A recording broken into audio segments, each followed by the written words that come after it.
I am at the start of a really exciting journey. I'm remaking my entire wardrobe from scratch, starting with these socks.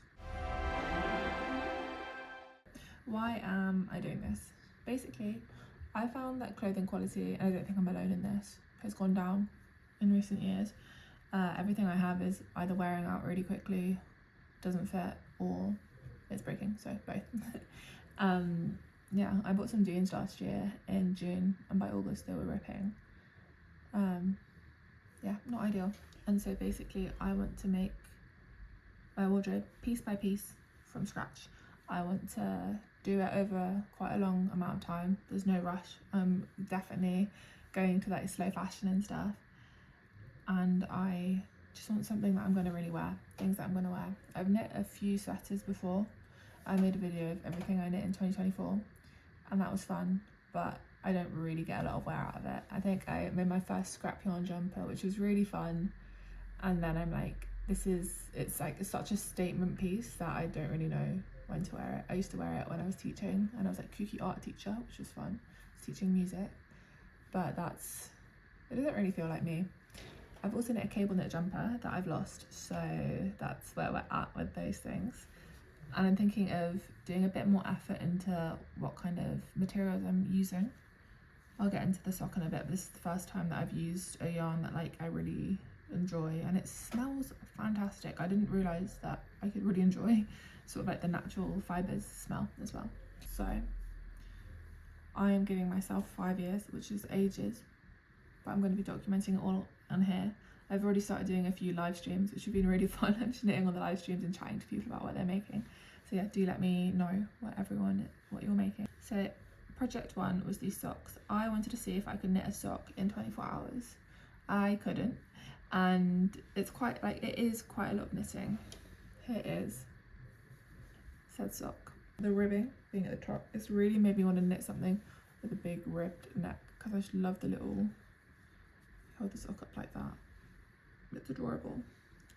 So what I like about socks is that you've got easy, relatively, it's an advanced pattern, but easy. Then you've got a little bit of thinking to do around the heel, picking up stitches, which I don't like, but having made a few socks, actually, ooh, I'm really happy with that side of it. Because I never know where in the stitch to pick up, and I should watch a YouTube video on it, but I don't know why I don't. Sometimes I just want to go full steam ahead into a project. And here's the other side. I'm not as happy with that side, but it's okay. But I'm really happy. I used to make a mistake, which I've got, I think, on one of these socks. When I was doing the turning of the heel, I would start doing it in the middle, so there'd be a tiny little heel in the middle. I just was misreading the pattern. I actually ended up fixing my mistake by no longer looking at the pattern and just trying to remember it. And I got through it. Apart from Kitchener Stitch, every single time I need to watch a video. The reasons I've done a sock, because they're a foundational item, I guess. I'm going to get a lot of wear out of them. Lots of my socks have holes in them, and I've tried to stitch them up and they just don't, they fit. I can feel the stitching and I don't like it. But if I stitch one of these up, it's going to feel the same, which is fantastic. It's a much more, I don't know, old school item. I think I can do more with it. Also, what I love about it is that it's really easy to take on the go with you. You can take it on the bus, you can take it to a coffee shop, whatever you want really. And it was also a chance to practice. I've recently gone from knitting English style to continental, and it was really fun to practice when you're just basically doing, if it's stockinette, just knitting. I'm getting better with my terms this year as well. This is my first step on this longer journey to my me-made wardrobe. I'm currently looking at a kit from Wool and the Gang. I think I'm going to go in with, it's a sweater, and the top has like, it's not Fair Isle, but it's some colour work at the top. And I had a jumper like that when I was a kid, and I wore it everywhere. It was like in my school photos. I absolutely loved it. So I want to do it as like an homage to that. And as I get into it, I think I want to do quite a lot of like basic items. So items, I'm thinking of like a black top, maybe a beigey top, that kind of thing, and just get some real like, I guess, business basics done sooner rather than later, so I can have more fun with things down the line. I want to explore what kind of necklines look good on me. I really like, I think it's a boat neck. I found that I love tops from Uniqlo that fit me that way. I think they just do a good job at sitting on my shoulders. So I want to lean into what looks good. I'm also wondering what kind of fun new accessories I can make. This is like not to do with the wardrobe, but I want to make a garland. I recently made some things for around the house. So I did this piece of colourwork, which was just, I followed a tarot card. Someone had put it out like on blocks so you can follow what colours do you want. And the back of it, I also got a little colourwork segment. Like I made it up as I went along really.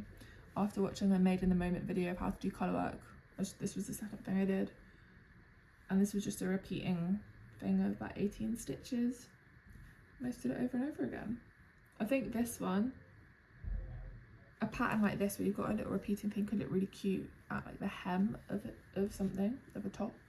But I definitely enjoyed this one more because it was like a different thing. It says the sun at the bottom. I love doing the words. It was definitely something different on every single line.